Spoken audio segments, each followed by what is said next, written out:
Hi everyone, welcome. Thanks for taking the time to join us. Today we're going to explore a topic that has very quickly become one of the most important forces shaping all global financial markets right now, and that's the escalating conflict between the United States and Iran. Now, geopolitical conflicts are all often treated as political stories, but for us, as all traders, as we all know, they are far more than that. They are market catalysts. They can trigger sudden volatility, as I'm sure you've all experienced. They can shift capital flows, reshape expectations around inflation, interest rates, and economic growth. Now, over the past few weeks, that is exactly what has happened. We've seen oil prices spike sharply and then fall again as markets price in the risk of a supply disruption, and then potential supply resumption again. We've seen gold volatility increase as traders move in and out safe haven assets. We've seen currency markets swing as the US dollar strengthens, and we've seen global stock markets turn unstable, with sentiment shifting almost daily, and today's a prime example of that. Now, here's the key point when we look at this. When a geopolitical event of this scale hits the market, it rarely stays contained to one asset class. Yes, it begins in energy markets because the Middle East remains one of the world's most critical energy corridors, but the ripple effects spread quickly. Now, higher oil prices change market expectations. Higher inflation expectations influence central bank policy decisions regarding interest rates, and changes in interest rates impact bond yields, equity valuations, and flows in and out of currencies and commodities. So what starts as an energy story rapidly becomes a global macro story. And that's why traders across all markets need to understand what's happening, why markets are reacting the way they are, and what to watch next. So just some housekeeping. My name is Chris Ashton. I'm sure you've seen me on here before. And with me today is Richard Adcock, who's our technical analyst mentor. Between us, we're going to use the Iran conflict as a case study to break down why geopolitical events matter, how they ripple through the CFDs that you trade, and how traders can use structure and discipline to navigate these environments with more confidence. Today's session, because it's live, will run for around 25 minutes. And at the end, we'll open things up for Q&A. So feel free to drop your questions in the Zoom chat or the Q&A box at any time. And just as a quick reminder, trading CFDs carries risk. Everything discussed today is for educational purposes only. It is not financial advice. Right, let's start by understanding why geopolitical events like the one that we're experiencing right now can shake financial markets so dramatically. So when traders use the term geopolitical event, they are usually referring to a political or military development that has the potential to disrupt international relations, security, economic stability, or global trade flows. These events are ones like wars, like we're experiencing right now, military escalations, sanctions and trade disputes, as well as political instability or diplomatic shifts. And these often create widespread economic and social consequences across major geographical borders. What all these events have in common is they introduce uncertainty, and uncertainty forces financial markets to reprice risk, often very quickly. Historically, markets tend to react to geopolitical events in distinct stages. And let's walk through the first one because it's the most dramatic and the most immediate, and it's probably one that you've all experienced through this last 3 or 4 weeks. So let's move on. Stage one. The first stage is what we call the shock reaction. This is the moment a conflict breaks out or suddenly escalates, and traders rush to ask one critical question: which markets will be impacted first? In the case of the US-Iran conflict, the answer is clear, and that's energy markets. This is because the Middle East sits at the heart of global energy supply. More specifically, the Strait of Hormuz, a narrow shipping channel between Iran and Oman, is one of the most important oil transit routes in the world, and crucially, it's under the control of Iran's military. So this is important. Just to give you some context on this, roughly 20% of global oil supply and around 20% of the world's liquefied natural gas passes through this single choke point. It's the main export route for major producers like Saudi Arabia, Iraq, Kuwait, and the UAE.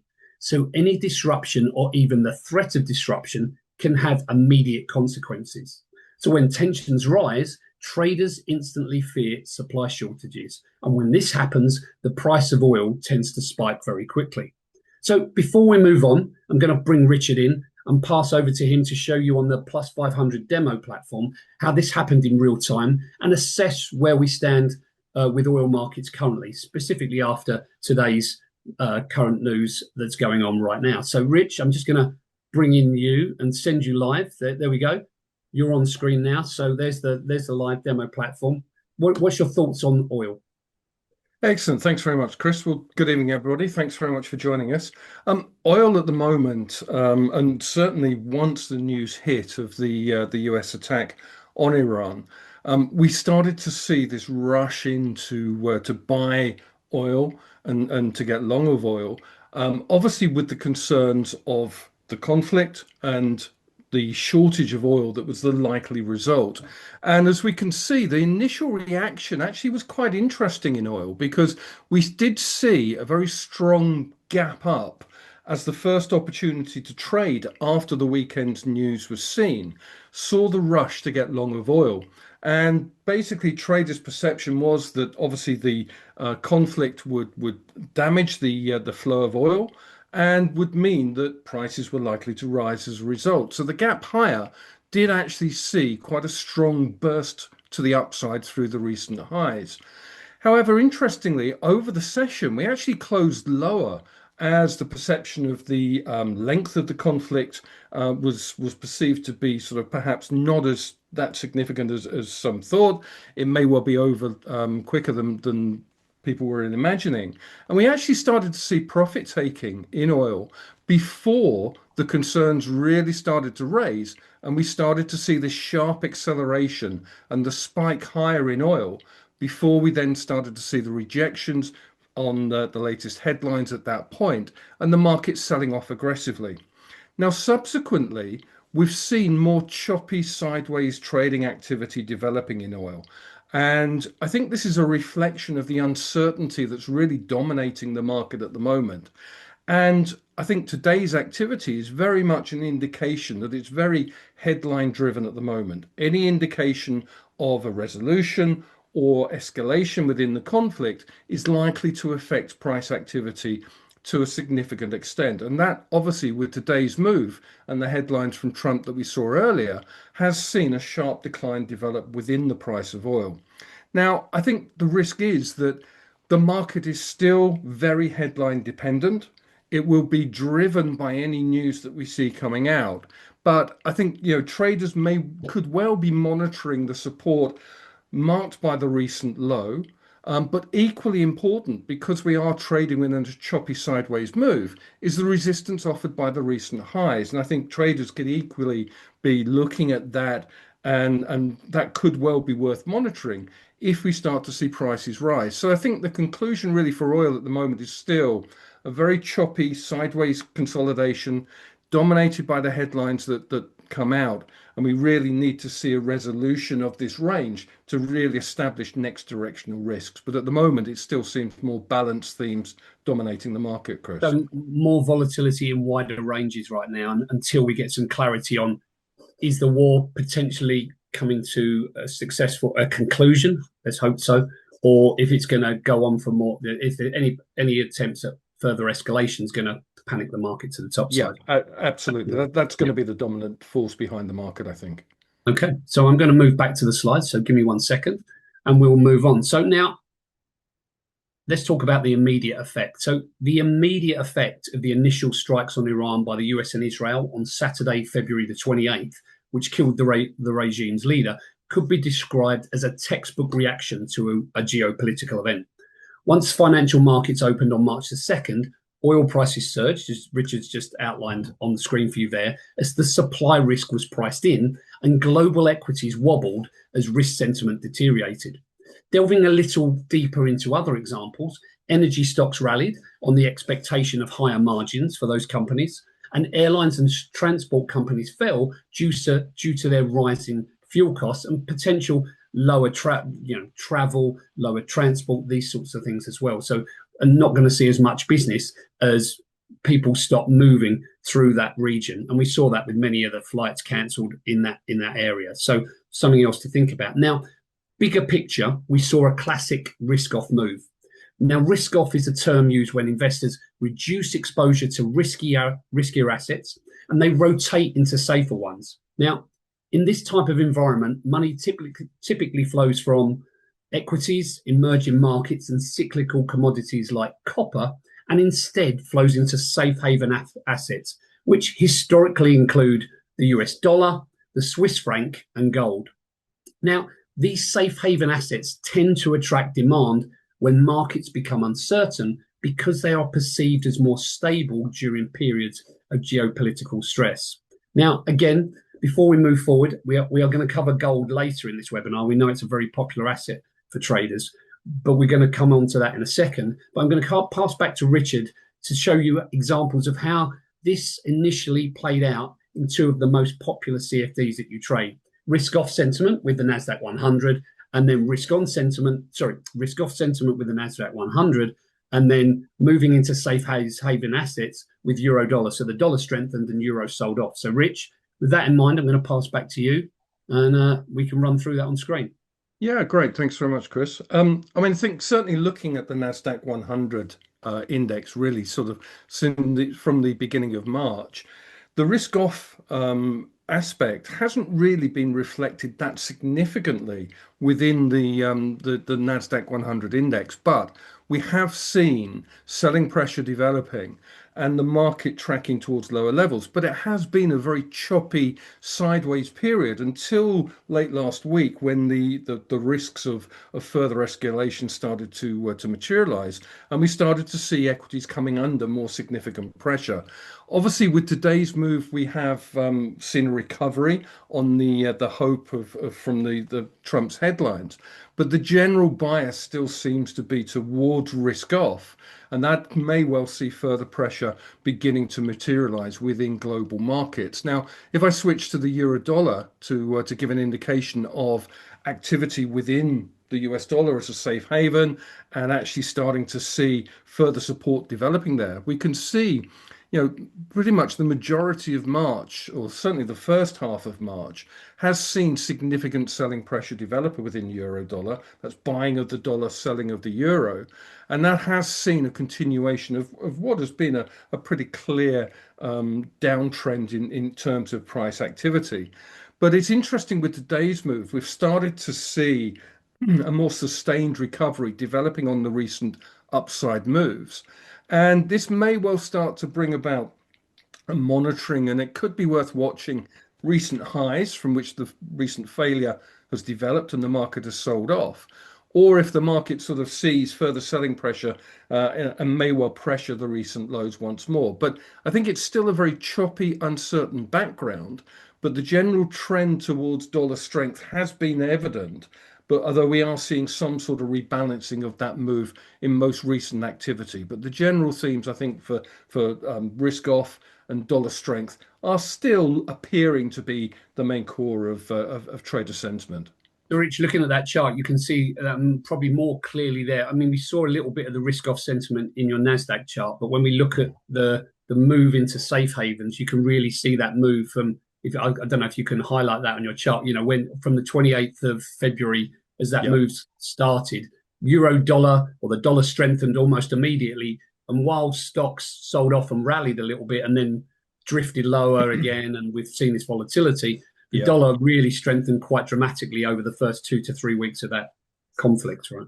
Yeah, absolutely. We have seen a bit of rebalancing recently, but the theme of dollar strength was definitely one of the main focuses from the start of the conflict, and that's a clear indication of how that sort of safe haven argument that the US dollar held was very dominant within the first half of March in particular. Okay, so I'm going to move back to the slides again, and we're going to look at stage two now. Now, stage two. Here we go. Stage two. Once that initial shock reaction that Richard just highlighted on the screen there for you, Once that initial reaction settles, markets move into a very different mindset. The immediate panic fades, the emotional flows slow down. Traders begin asking, there's been strikes on Iran, there's a conflict potentially happening, and start to evaluate the wider backdrop. And this is called we call it the reassessment phase, and it's critical because it determines whether the initial volatility fades or if it evolves into something much larger. So let's break down how this typically unfolds. Now, the first thing to focus on is markets begin to analyze the duration of the event. So that's the length of the conflict, which becomes critical. A short-lived conflict often produces a sharp spike in the primary market, in this case, oil or natural gas, a brief rally in safe havens like gold, and a temporary wobble in equity indices, like we saw with the Nasdaq 100. But then markets stabilize quickly. And as you just saw from Richard's charts, we did see a version of this happen towards the end of day one. The oil rally was initially sold into, and traders attempted to buy the dip in equity markets with varying degrees of success. However, if traders believe the conflict could escalate or drag on, the market reaction becomes much more complex. This is where we begin to see persistent volatility, longer lasting risk aversion, and broader macro implications. And that's exactly what we've been experiencing regarding the US Iran situation throughout most of March up to this point. Now, in this uncertain environment, traders and investors begin to reassess their risk exposure across their portfolios. When institutional traders sense that a conflict may be lasting longer than expected, one of their first responses is to portfolio de-risk. This is a key point and can involve reducing exposure to risky positions, reducing leverage, trimming their equity holdings, and rotating into more defensive assets.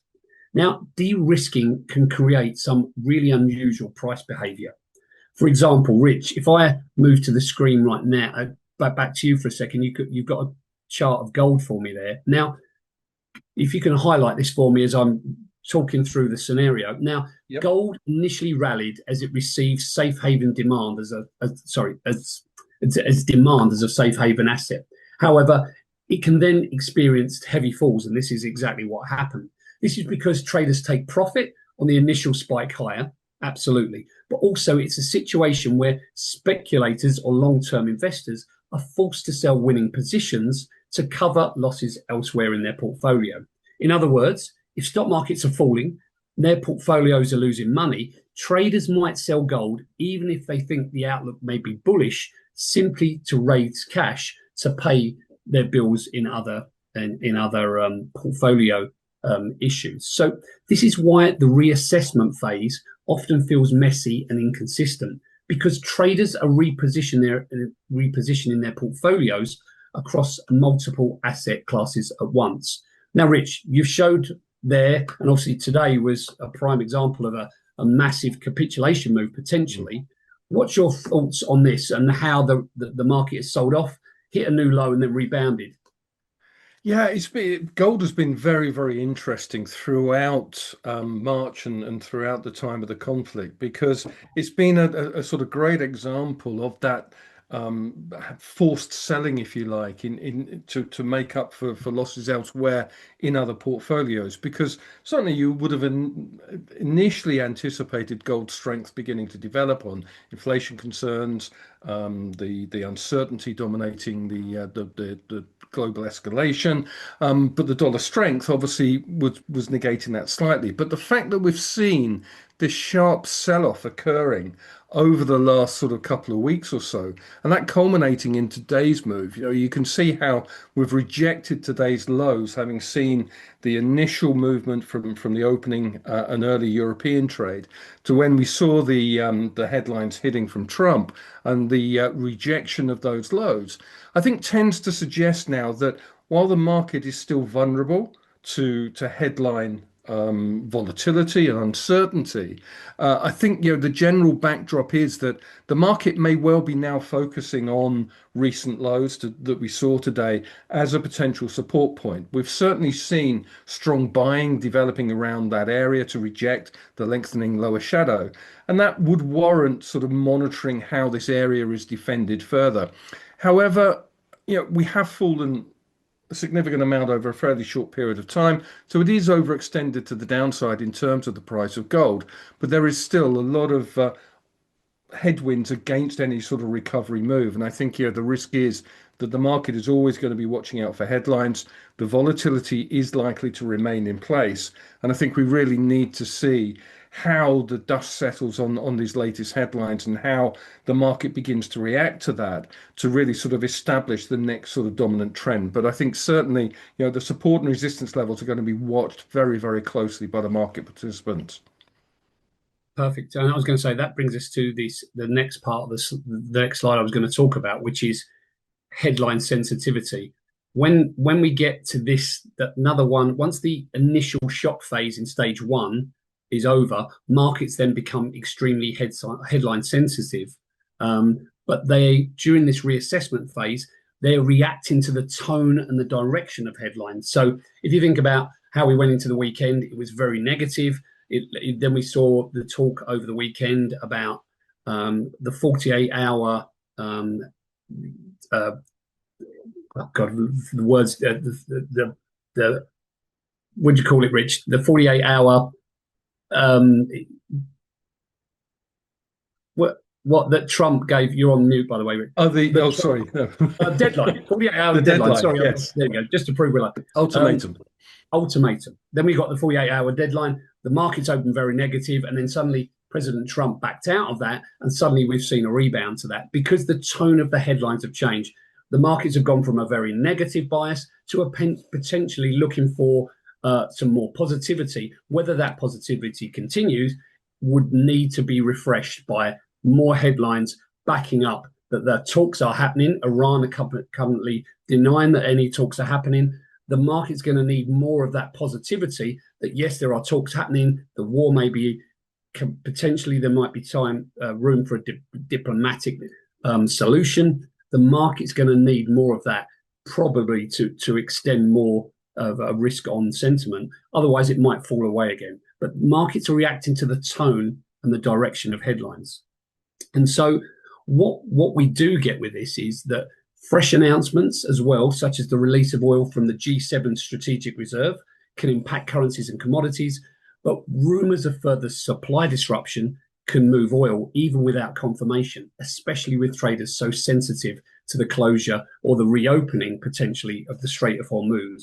So this is where traders often experience sudden reversals like we've seen today, false breakouts like we've seen today, sharp intraday volatility like we've seen today, and unpredictable sentiment shifts. So this is because the market is trying to interpret not just what happened, but what might happen next. And then it's waiting for that next news flow. So Rich, in terms of technical analysis, what approach or techniques would you consider using in this type of environment? Well, I think for technical analysis, you basically have to respect the support and resistance levels that you establish within the market. Because if you suddenly start to see these levels giving way, then the risk is that that is telling you something about the market activity. However, I think you definitely have to accept the risk and continue to anticipate the risk of further volatility within those moves.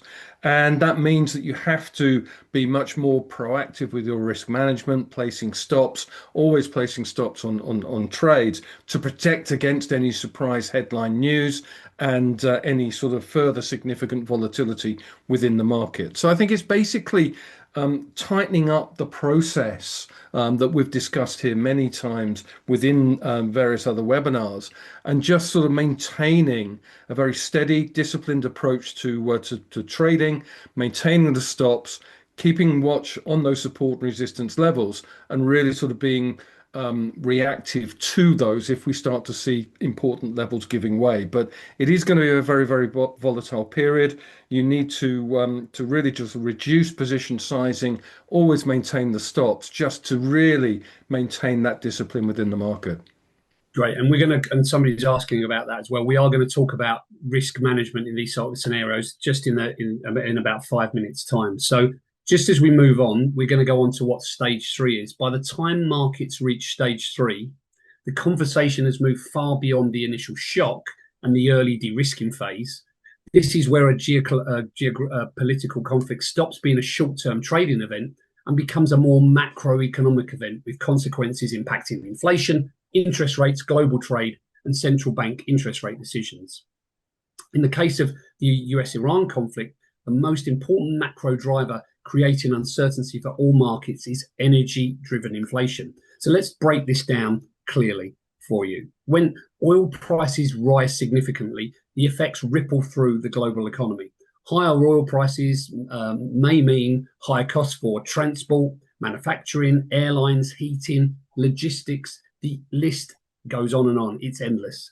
And these higher costs eventually would feed into consumer prices. And that's the CPI readings you may be aware of or you may watch out for. And this is why energy-driven inflation is one of the most powerful transmission mechanisms in global financial markets. When energy prices spike, traders immediately begin pricing in higher inflation expectations. And once inflation expectations rise, then the next domino falls. And this is where central banks enter the picture. Before the conflict started, many economists were expecting the US Federal Reserve, the central bank in America, to resume cutting interest rates again. Expectations at one point before the Iran conflict were for the Federal Reserve to cut 3 times throughout 2026. However, if inflation rises because of higher energy costs, those expectations can change very quickly. Markets move from pricing interest rate cuts to potential interest rate pauses to even potential interest rate hikes. As an example, Bank of England, the markets were expecting the Bank of England to cut interest rate 2 times throughout 2026. Earlier today, when the crisis was at its pinnacle, they were pricing in that the Bank of England might raise interest rates 4 times through 2026. And that's how quickly things have changed. And as you can imagine, that ripples through all financial markets. So as an example, in terms of looking at the Federal Reserve, the market went from shifting from pricing 3 cuts to no cuts at all in 2026. And that shift has enormous consequences for financial markets because interest rates are the anchor of global asset pricing. So as an example, when interest rates rise, borrowing becomes more expensive and risk appetite tends to weaken. This is why geopolitical events can reshape entire market narratives. As a rule, higher interest rates weigh on equity indices because companies may face higher borrowing costs, weaker consumer demand, and tighter financial conditions. Also, investors suddenly have other investment alternatives, like they can put money into bonds, market money funds, or even cash yields. Just put it in a bank account. So if energy-driven inflation forces central banks to keep interest rates higher for longer, that can put sustained pressure on global stock markets. Now, Rich, if you can pull up a Germany 40 chart for me, we can see how this has impacted this popular CFD. And as you can see, the price of the Germany 40, until today at least, have been trending lower. Now, the initial reaction from traders through March was that the Eurozone economy could be vulnerable in this type of energy-driven inflation macroeconomic environment. In particular, the German economy remains highly dependent on imported energy, especially from its industrial base. With the ongoing war in Ukraine already tightening energy supplies, any further rise in energy prices driven by the US-Iran conflict could add additional cost pressures onto these German corporates that are only just recovering from President Trump's tariff. This is especially important because the Germany 40 is heavily weighted towards export-driven industrial and manufacturing companies. Higher energy costs directly impact key sectors such as the car manufacturers, industrial engineering firms, and chemicals and heavy industry. These businesses rely on energy-intensive production processes, meaning rising fuel and electricity costs can quickly erode profit margins. Rich, we see this playing out. Do you want to talk us through how it's played out and maybe what you think of the market right now? Yeah, very much so. I mean, obviously, the Germany 40 index has been sort of one of the leaders of the downside move in terms for exactly the reasons that you've described, Chris. You know, we gapped lower on the news, and we really haven't seen any significant recovery developing throughout that period of time since the conflict started, and we've consistently traded towards lower levels. Now, the market is overextended to the downside is an indication of that overextended downside conditions, the need for attempts to unwind these oversold readings. But if this is going to see a more significant turn back to the upside, then I think traders are going to need to see evidence of this downtrend pattern continuing or easing, and then even showing signs of reversal. Now, there's no signs of that occurring just yet.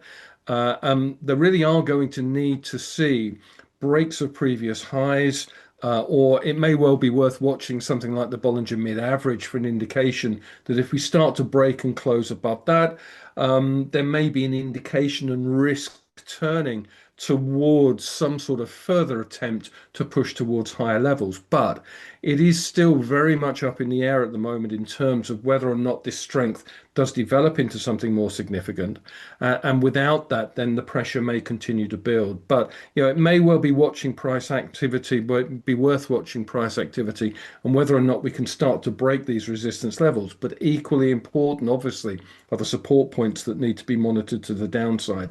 And if they start to give way, then it may well be an indication that pressure can build. So I think certainly at this stage, it's a matter of watching these support and resistance levels, monitoring them until we get some sort of indication of where the next risks might be developing. Okay, great. So look, one interesting twist in this conflict is the behavior of the dollar. Richard's highlighted it through euro dollar. The dollar strengthened. Now, the dollar is traditionally viewed as a safe haven, so it tends to strengthen during periods of uncertainty. Now, outside of oil and gas, whose prices are directly impacted by the conflict, a stronger dollar has important consequences for other commodities. Most commodities are priced in US dollars, so when the dollar rises, these commodities become more expensive for international buyers. This can lead to reduced demand, which can create downward pressure on prices, but it can also lead to increased market volatility. If we then narrow our focus even further, more specifically to the precious metals markets, such as gold, silver, platinum, and palladium, that have been on an incredible rally over the last 6 months, we need to consider the impact of higher interest rate expectations, because that's really what's driving these most recent moves. Precious metals do not produce income, they don't pay dividends, and they don't pay interest. So when interest rates rise, or even interest rate expectations rise, investors may rotate towards other yielding assets like bonds, saving accounts, or money market funds. This can reduce demand for precious metals, even during periods of geopolitical stress. So this is why in stage 3 of this current geopolitical event, precious metals can behave unpredictably, as they are being pulled between demand as a safe haven asset and the fear of rising interest rates. And obviously positioning is dominated for that as well. So when you've seen a big move in positioning, that can obviously be impacted as the market starts to cut those positions. And I think, Rich, that's what we've been seeing, certainly in silver, if we look at that right now. Yeah, very much so. I mean, the market pressure has obviously been evident in the same way as we were seeing with gold. The market has fallen a significant amount already. It is arguably overextended to the downside, and again, I think it's open to the potential of recovery moves on headlines such as we saw today. But the market is back towards areas which may be worth keeping an eye on in terms of whether or not they continue to hold and prompt further attempts to push towards higher levels. But again, I think traders will be watching very closely for a more sustained recovery, breaks of resistance levels, to sort of suggest the potential of further upsides developing. But at this stage, it's difficult to really sort of see significant moves either to the up or to the downside developing until we start to see sort of clear-cut signals materializing. But certainly at this stage, the rally that we've seen today, I think, is an indication of where the potential implications of these headlines could stand. But it's going to be very, very dependent on what news comes out over the next few days. And I think we're going to get more clarity, hopefully, in the next 24 to 48 hours. So I think We can we're probably hope. at a pivotal period Yeah. for many of these financial markets. So look, as we wrap up today's session, we're going to focus just finally on the most practical question of all, which is, let's move on the screen. How should traders approach markets during geopolitical events like this? Because as we've seen, volatility cuts both ways. It can create opportunity, but it can also amplify the risks involved as well. Well, the traders who navigate these markets or environments most successfully tend to follow a set of disciplined professional principles. So we're going to walk through them now. Number one, reduce position size. When volatility increases, CFD price swings tend to become larger and more unpredictable. A sensible response is to consider reducing your position sizing. Smaller positions help ensure that sudden headline-driven moves don't create those outsized losses. Capital preservation must always come first, especially in markets impacted by geopolitical drivers. This isn't about being cautious, it's about staying in the game through these periods. Now, number two is adjust your stop loss levels, and this goes hand in hand with number one. Volatile markets usually require wider stop loss levels, and we've seen an example of why when we look at the price action of many markets today. If stops are too tight, excess volatility can knock traders out of perfectly valid positions. So during geopolitical events, it's important to consider widening your stop loss parameters, but keeping your individual risk allocation the same, which means you have to reduce your trade size to compensate. This will help to provide the trade with room to breathe while balancing risk with realistic market behavior. One thing I would say is not all about just the risk side of things, but it's also about the take profit targets.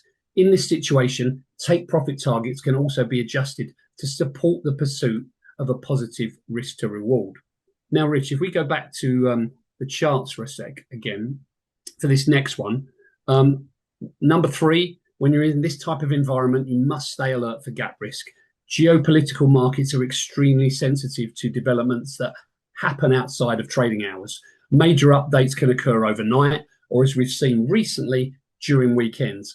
This can lead markets to open significantly higher or lower than the previous close, creating gap risk. And Rich highlighted examples of this on his charts earlier, but you can also see him doing that for you again on screen right now. So being aware of this is essential, especially for traders holding positions overnight or across weekends. And another one, while we've got the charts up, is respect key technical levels. Even in volatile environments, technical levels still matter, sometimes more than usual. Support and resistance zones often act as major liquidity points where institutional orders sits, algorithms cluster, and volatility can accelerate or reverse. And this is where Rich's expertise comes particularly valuable, as in geopolitical markets, the technicals don't disappear, they become part of the market, the map traders rely on when headlines get noisy. And Rich, what are your thoughts from the support and resistance or key support and resistance levels? Yeah, they are always relevant within price activity. They're there for a reason in terms of they've encountered strong buying support to highlight support, significant selling pressure to highlight resistance levels. If traders have been active at those levels before, if they do break and we start to see breakouts from patterns or consolidations, they normally prove to be significant, even within these heightened times of risk aversion and uncertainty. So respect the support and resistance levels. They are still valid and can be very useful within your day-to-day trading. Right. So look, just two more points to consider. We've sort of touched on this already, but stay alert to the headlines. In geopolitical markets, news flow is the catalyst. We've talked about the headlines that came out over the weekend and this morning from President Trump. The catalyst will be these will be crucial looking forward as well. Do we see a de-escalation potentially? That could be risk positive. Do we see a re-escalation? That could be risk negative. A single headline can move any or all markets significantly. This is why staying aware of key developments is crucial. Keep informed, keep prepared, and aware of the potential for sudden shifts. Number 6, and the final one, probably the most important principle of all, and that's keep control of your emotions. Geopolitical markets can be tough to trade and may lead you down a path where negative emotions mean you behave in a way that is detrimental to your trading capital. For example, a perfect technical setup can reverse instantly on unexpected news. A trade that looks strong can suddenly turn against you. The negative emotions of fear, greed, hope, and/or frustration can all become amplified during these volatile periods. However, chasing trades, overtrading, trying to make back a loss quickly, or revenge trading almost always leads to mistakes. Discipline is the differentiator. Stay away from the negative extremes that you see on the screen right now and keep in the focused, engaged, and alert middle ground. The traders who succeed in these environments are the ones who stay calm, they stay structured and patient, and they remain anchored to their trade process and their trading plan, even when the market feels chaotic. So, as a conclusion, to bring everything together, let's step back and look at the bigger picture. The current US-Iran conflict is a powerful reminder of just how interconnected global markets really are. A single geopolitical event can begin in one corner of the world, but its effects ripple through all markets. Particular popular CFDs such as oil, gold, and the Germany 40 index. Geopolitical markets can feel chaotic, but they're not untradeable. With the right structure, the right awareness, discipline, and sensible risk management, traders can navigate these environments with confidence rather than fear. So, as we move forward, keep your focus on the bigger picture, watch how energy prices evolve from here, track how inflation expectations shift, pay attention to the central bank messaging and what the speakers are saying as well, and monitor risk sentiment across all asset classes. And above all, stay alert to those headlines, because these are the forces that will shape the next phase of market behavior. So, thank you all for joining. I can see there's some questions. I hope this has given you a stronger framework for approaching markets during geopolitical events. And with that, Richard and I will move on to some of your questions. Oh, Rich, if you answer that. So somebody was, why did the dollar so one question from on the set, why did the dollar become stronger with military spending and, I guess, printing money? So in this environment, one of the main things is the dollar, the biggest economy in the world, is traditionally seen as a safe haven. The safe haven when things really, really get, crucial, critical. And also in this environment, they're also a net energy exporter. So the impact on the US is probably not going to be as severe from an inflation standpoint as other major markets. So they may actually do better from an economy standpoint than other markets like Germany, like the Eurozone in general, like the UK. So that's one thing to consider. And that's why you see this general shift into the dollar. However, when you see events like today happening, that positioning is starting to come out, as Richard showed on his euro dollar charts. So something to think about there. Let's have a look at some other questions. Rich, you answered the one about somebody was asking, the spread between the buy and sell for crude oil option is wide right now. When will this become lower? I'm imagining that, again, somebody from Plus500 customer service will tell you specifically, but I'm assuming that the reason the spread is wider than you're used to is because the volatility in the market is so extreme. So when that volatility in the market calms down, again, we've said oil is the primary driver. You'll probably find that spread will reduce again. But it's reflecting the volatility in the market, which right now for oil markets is probably about as extreme as it gets. Let's go back to the top. Let's look at some of these questions. Yeah, just while you're looking there, Chris, I'll Go for just it. we had the question about what the indicators were on the chart. I have typed the answer, but just in case not everyone can see it, the indicators that we've got on the charts are Bollinger Bands. So effectively, the blue line is the mid average. That's a 20 period moving average, while the upper and lower bands, the red lines on the chart, are two standard deviations above and below the moving average, and they take into account volatility within price action. So you Just can pull up see your that. chart there, Rich, if you want to Excellent. highlight. Yeah, thanks very much. So when you've got a confirmed trend, i.e., the mid average is rising for an uptrend, falling for a downtrend, you're touching the upper band and volatility is increasing, which basically means that we see the bands widening. That's when you're likely to see further volatility to the upside to maintain that within an uptrend, or to the downside within a downtrend. So the bands widening reflect increasing volatility within a confirmed trend. That suggests that the risks are to continue that trend as the volatility continues.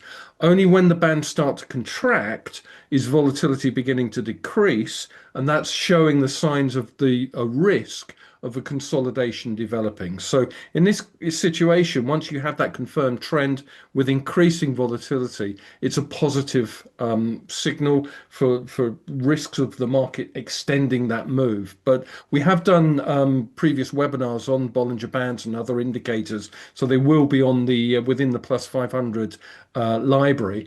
So if you can look back there and see the exact details. But for me, Bollinger Bands are very useful in this type of environment that we have now, because they reflect that increasing volatility within price moves. Great. Now, some people asking about will the Nasdaq continue to sell off if the war continues? Will gold go up and down from this level? Now, again, we cannot offer trade recommendations. We can only show you the scenarios that we're facing right now. Now, in general, right now, the longer that, as we just said in the webinar, the longer that this Iran conflict goes on for, and the longer that the Strait of Hormuz is shut to oil, that could have a big impact on risk sentiment in a more negative way. That's what we've seen up to this point. Again, that's something that you've got to think about. If we see a de-escalation, a potential diplomatic solution, you may see that as a risk positive. But again, what will be crucial then is when you see these types of events, if we see a de-escalation and the Nasdaq rallies and then sells off hard again, you may find that the market has moved to a more risk negative backdrop because they see a more negative things down the road. Because obviously, what we're seeing right now is the short-term impact, but these have longer-term implications. So you have to keep aware to sentiment, keep updated on the charts, keep your risk management sensible. Make sure you put your stop loss orders in, and also keep aware to the important support and resistance levels. And that goes for gold and for the Nasdaq as well. Rich, is that fair to say? Yep, absolutely. Yeah, very positive. Somebody was asking about. Again, thank you to John who typed in there the ultimatum when I couldn't find it. So I appreciate that. Thank you very much. We've talked about risk management. Somebody was asking about, is this recorded? Absolutely, it is recorded. So you'll be able to watch this back again in your own time. We've covered that one. We've covered the indicators, Rich. Yeah, I'm sure you'll come to it, but there's a question regarding the rule of thumb for stop loss and take profit ratio. Right. So now we're talking a little. We've done a webinar on this in terms of risk reward, but a rule of thumb is that you're looking for the amount you risk. You want at least, well, I would say a good rule of thumb is to look to 2 to 1. So you risk $1 or $100, you're looking to make $200. That's a risk reward ratio of risking 1 to make 2. So 1 to 2. That's a general rule, because with that you don't have to be win on. I can't remember, Rich. What is it? Is it about a third of your trades? That's right, isn't it? You have to be right on a third of your trades to break even with that example. So again, risk reward of definitely should be looking for better than 1 to 1, 1 to 2, 1 to 3. Anything more than that is ideal, but that would be one thing that I would suggest that you would have a look at. We talked about spreads between WI and Brent. That is about the positioning, the actual supply and demand of the specific WTI, which is obviously US based, and the Brent is the international one. That's why Brent is potentially more significant in this type of move, because it's not the supply of Brent is being impacted, where there's the WTI, the US focus, there's still supply from US markets. So that's something to think about as well. So there will be a one thing I would say, last question there. There will be a recording. We will share it. You can look on the Plus500 YouTube channel. If you go on there, you'll be able to see all of the recordings, the ones Richard talked about technical analysis techniques, this webinar, and a lot of the other webinars that we've done on markets like the S&P, the NASDAQ, Germany 40, gold, oil, all these sorts of things as well. So what will be the long-term consequences when the war is over? The big issue is, and this is the great unknown, is how much damage has been done up to this point in terms of supply, damage to physical damage to actual oil and gas infrastructure. How long will it take to bring those pipelines back online? How long will it take to get ships moving back through the Strait of Hormuz again? All of this has a knock-on effect. Just because the war was to end today doesn't mean that everything goes back to normal. These things have a knock-on effect. So, this last month, nobody's getting the supply of oil. That means they've had to shutter production, manufacturing, has impact for cars, all these sorts of things, and prices. All of this is unknown on how that could impact individual markets, corporate profits, and the global economy. So that's the big unknown. So that's why we're going to have to look at the consequences going forward. Will the oil price go back to $55? Potentially, but it could it could get there a lot slower, all depending on how quickly production and supply can be resumed. So that's why it's so important. Now, energy exports from the US, President Trump is doing his best to I think that maybe that's a different question. Countering any war expensive. I mean, potentially there obviously is there's supply there. War is very expensive. I think they were saying it's like $4 billion a day or something like that. So it's a huge impact on the economy.